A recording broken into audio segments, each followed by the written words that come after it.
Harikumar sir നമസ്കാരം. നമസ്തേ. പാകിസ്ഥാൻ വലിയ പ്രതിസന്ധിയിലൂടെ കടന്നു പോവുകയാണ് എല്ലാം കൊണ്ടും. പാക് ഒക്യുപ്പൈഡ് കശ്മീരില് കുറേയധികം സംഘർഷ സാഹചര്യങ്ങളാണ് നിലവിലുള്ളത്.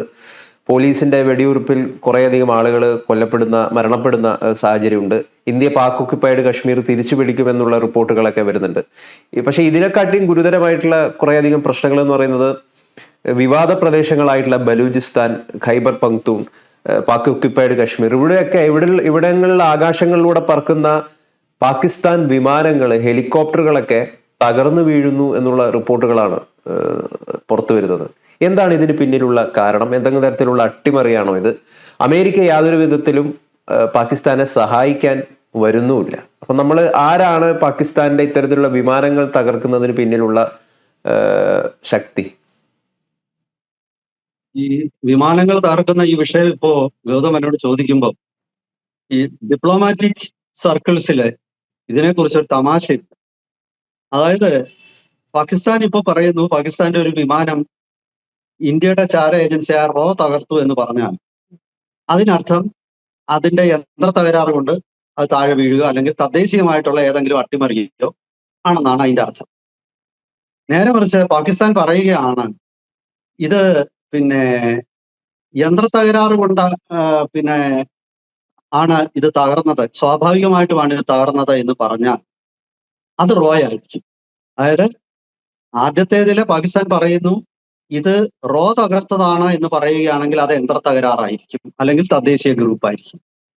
തിരിച്ച് യന്ത്ര തകരാറാണെന്ന് പറഞ്ഞാൽ അത് റോ ആയിരിക്കും. ഇപ്പൊ പാകിസ്ഥാനിൽ എന്ത് നടക്കുന്നു എന്ന് നമ്മൾ അറിയണമെങ്കിൽ പാകിസ്ഥാൻ സർക്കാരിന്റെ ഔദ്യോഗിക ഭാഷ്യം എന്താണ് അതിന്റെ നേരെ എതിരെ അങ്ങ് ഉറപ്പിക്കാം.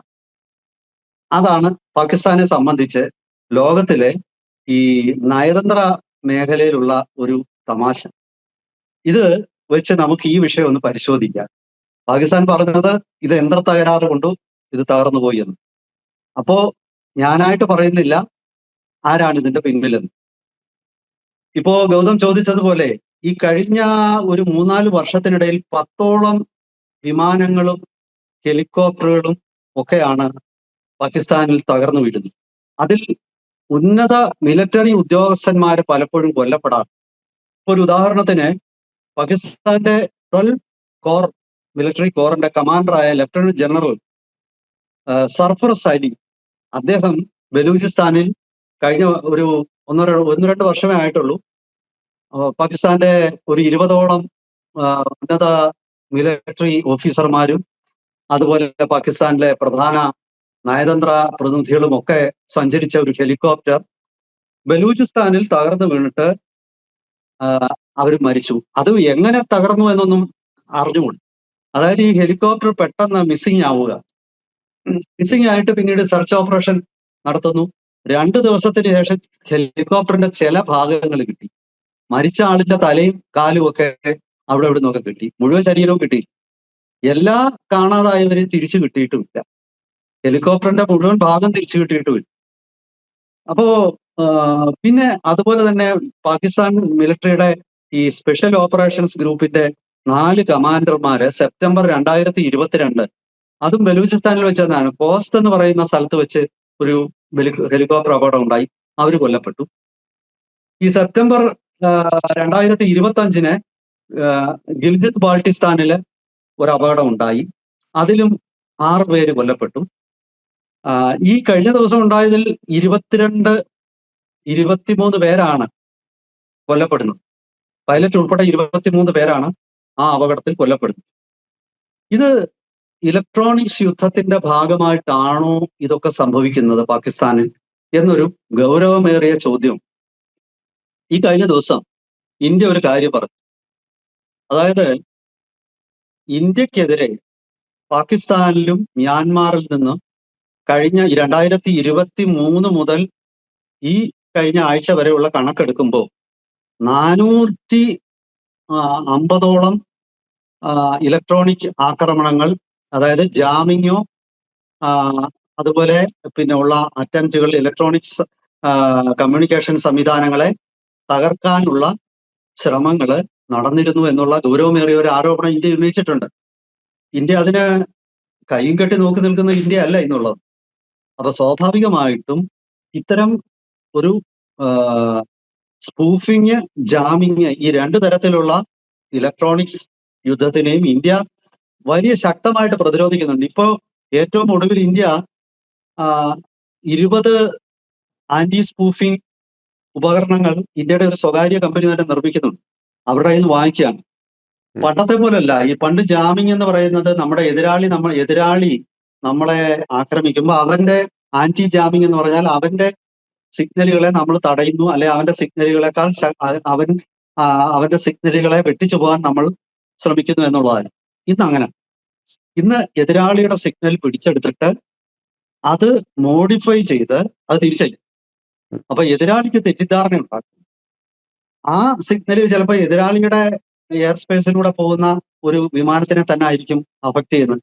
അതായത് ഇന്ത്യക്കെതിരെ ഒരു സ്പൂഫിംഗ് അറ്റാക്ക് നടത്തുമ്പോൾ നമ്മുടെ ആന്റി സ്പൂഫിംഗ് സംവിധാന സിസ്റ്റം ചെയ്യുന്നത് പാകിസ്ഥാനിൽ നിന്നുള്ള അതേ ഫ്രീക്വൻസിയിൽ നമ്മൾ തിരിച്ചൊരു മെസ്സേജ് അയച്ച് അവരെ വഴിതെറ്റും, അവരുടെ റഡാറുകൾക്ക് വഴിതെറ്റും, അല്ലെങ്കിൽ അവരുടെ വ്യോമയാന സംവിധാനത്തെ നമ്മൾ തെറ്റിദ്ധരിപ്പിക്കും, അവരുടെ കമാൻഡ് ആൻഡ് കൺട്രോൾ സിസ്റ്റത്തിനെ നമ്മൾ കൗണ്ടർ അറ്റാക്ക് നടത്തും.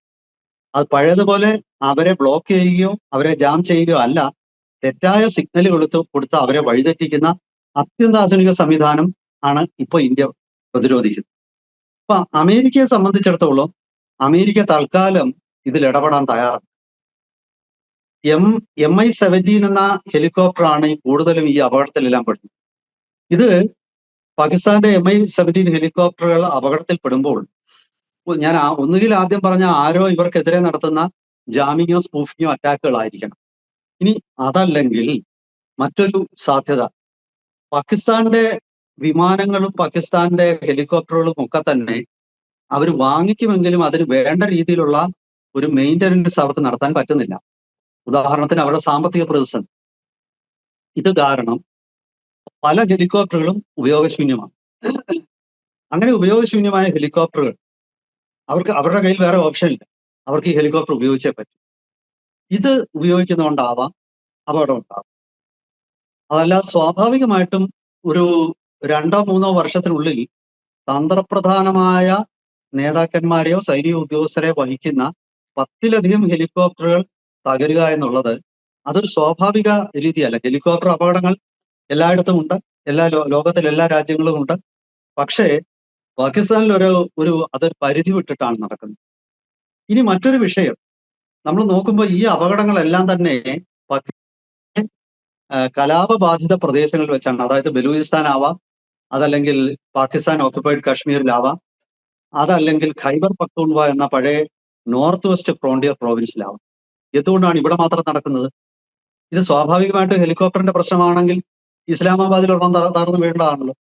അതല്ലെങ്കിൽ പഞ്ചാബ് പ്രവിശ്യയിലോ സിന്ധ് പ്രവിശ്യയിലോ ഒക്കെ വെച്ചിട്ട് കറാച്ചിയിലോ ഇസ്ലാമാബാദിലോ റാവൽപിണ്ടിയിലോ ഒക്കെ വെച്ചിട്ട് ഇതൊന്നും തകരുന്നില്ല. അപ്പൊ അതെന്താണ്? അപ്പൊ ഒരുപക്ഷെ ആ റാവൽപിണ്ടിയിലെയോ അല്ലെങ്കിൽ ഇസ്ലാമാബാദിലെയോ ഒക്കെ പാകിസ്ഥാന്റെ വ്യോമത്താവളങ്ങളിൽ കുറച്ചുകൂടി വ്യോമ പ്രതിരോധ സംവിധാനങ്ങളുണ്ട്. വിദൂര പ്രദേശങ്ങളായിട്ടുള്ള ക്വറ്റയിൽ പോയാലും കോസ്റ്റിൽ പോയാലും പെഷവാറിൽ ചെന്നാലും മുസഫറാബാദിൽ ചെന്നാലും ഒന്നും അവിടെയൊക്കെ ഇത്തരം അത്യന്താധുനിക വ്യോമ പ്രതിരോധ സംവിധാനങ്ങൾ ഒരുക്കാനുള്ള സാമ്പത്തിക ശേഷി പാകിസ്ഥാനിലില്ല. സ്വാഭാവികമായിട്ടും സൈബർ ഇലക്ട്രോണിക് വാർ അറ്റാക്കുകൾക്ക് ആ പ്രദേശത്തുകൂടി പോകുന്ന വിമാനങ്ങളൊക്കെ തന്നെ ഇരയാകും. പിന്നെ മറ്റൊരു കാര്യം, പാകിസ്ഥാനിലെ റിബലുകൾ തന്നെ ഇപ്പൊ ഉദാഹരണത്തിന് ബലൂചിസ്ഥാൻ ലിബറേഷൻ ആർമി, ആ ബലൂചിസ്ഥാൻ ലിബറേഷൻ ആർമിയുടെ കൈവശം ഇത്തരം ഇലക്ട്രോണിക് വാർഫെയർ ഉപകരണങ്ങൾ എത്തിച്ചേർന്നിട്ടുണ്ടാകും. സ്വാഭാവികമായിട്ടും അവര് നടത്തുന്ന ആക്രമണമാകാം. എന്തായാലും ശരി, ഈ അടുത്ത ദിവസം BLA നിരോധിക്കണമെന്ന് പറഞ്ഞ് പാകിസ്ഥാനും ചൈനയും കൂടെ UN ഒരു പ്രമേയം അവതരിപ്പിച്ചു. പക്ഷേ അമേരിക്ക അതിനെ വീറ്റോ ചെയ്തു. അതായത് അമേരിക്ക ഒരർത്ഥത്തിലും പാകിസ്ഥാനെ ഇപ്പോൾ സഹായിക്കുന്നില്ല എന്ന് ഉള്ള ഒരു ഞെട്ടലോടെ ഒരു തിരിച്ചറിവാണ് അവിടെ വെച്ച് പാകിസ്ഥാൻ ഉണ്ടായത്. എന്തായാലും ശരി, പാകിസ്ഥാന്റെ സ്വന്തം എയർ സ്പേസ്, അവിടെ പോലും സുരക്ഷിതമായിട്ട് പറക്കാൻ പാകിസ്ഥാന്റെ വിമാനത്തിനോ ഹെലികോപ്റ്ററിനോ പറ്റുന്നില്ല. അതായത് ഇസ്ലാമാബാദോ റാവൽപിണ്ടിയോ അതല്ലെങ്കിൽ കറാച്ചിയോ ലാഹോറോ പോലുള്ള നഗരപ്രദേശങ്ങൾ വിട്ട് പുറത്തോട്ട് പോയാൽ പാകിസ്ഥാന്റെ സ്വന്തം എയർ സ്പേസ് ആണെങ്കിലും ശരി, ആ വിമാനം ആകാം, ആ ഹെലികോപ്റ്റർ ആകാം, അത് തകർന്നു വീഴാൻ വലിയ സാധ്യതയുണ്ട്. ഇതൊരു ഞെട്ടിക്കുന്ന തിരിച്ചറിവാണ് പാകിസ്ഥാൻ. സ്വന്തം രാജ്യത്തിൽ ഒരു സൈന്യത്തിനും അല്ലെങ്കിൽ ഒരു വ്യോമസേനയ്ക്കും നിയന്ത്രണമില്ലാതാകുന്ന ഒരു ഭീകരാവസ്ഥയിലൂടെയാണ് പാകിസ്ഥാൻ ഇപ്പോൾ കടന്നു പോകുന്നത്. അജ്ഞാതരെ സൗകര്യമുള്ളിടത്തൊക്കെ ആക്രമണം നടത്തുന്നു, തോന്നുന്ന പോലെ സാധനങ്ങളെല്ലാം നശിപ്പിക്കുന്നു. പാകിസ്ഥാൻ സ്വന്തം പിന്നാമ്പുറത്ത് വളർത്തിയെടുത്ത തീവ്രവാദി സംഘടനകളൊക്കെ തന്നെ അവരുടെ ഇഷ്ടാനുസരണം പാകിസ്ഥാൻ ഭരണകൂടത്തിന് നേരെ ആക്രമണം അഴിച്ചുവിടുന്നു. നിസ്സഹായനായിട്ട് പാകിസ്ഥാൻ സൈനിക മേധാവി, അല്ലെങ്കിൽ സൈനിക മേധാവിയല്ല, അദ്ദേഹം എല്ലാ വിഭാഗങ്ങളുടെ തലവനാണ് അസീം മുനീറും, അതുപോലെ പ്രധാനമന്ത്രി ഷാബാസ് ഷെരീഫും ഒക്കെ തെക്കുവടക്ക് ഓടി നടക്കുന്നു. അനുശോചന പ്രമേയങ്ങൾ മുറയ്ക്ക് പുറപ്പെടുവിക്കുക അല്ലാതെ അവർക്ക് വേറെ മറ്റു വലിയ പ്രതിരോധ സംവിധാനങ്ങൾ ഒന്നും തന്നെ ഇല്ല. പാകിസ്ഥാനെ സംബന്ധിച്ചിടത്തോളം ഇതൊരു നിർണായക ഒരു ഘട്ടത്തിലേക്ക് ആ രാജ്യം നീങ്ങിക്കൊണ്ടിരിക്കുന്ന പോലാണ് ഇതൊക്കെ കാണുമ്പോൾ നമുക്ക് വിലയിരുത്താൻ പറ്റുന്നത്. കൂടുതൽ പാകിസ്ഥാൻ വാർത്തകളുമായിട്ട്, വിശകലനങ്ങളുമായിട്ട് നമുക്ക് വരും ദിവസങ്ങളിൽ വീണ്ടും പ്രേക്ഷകരെ സമീപിക്കാം. അതുവരെ ഒരിക്കൽ കൂടി നമസ്കാരം.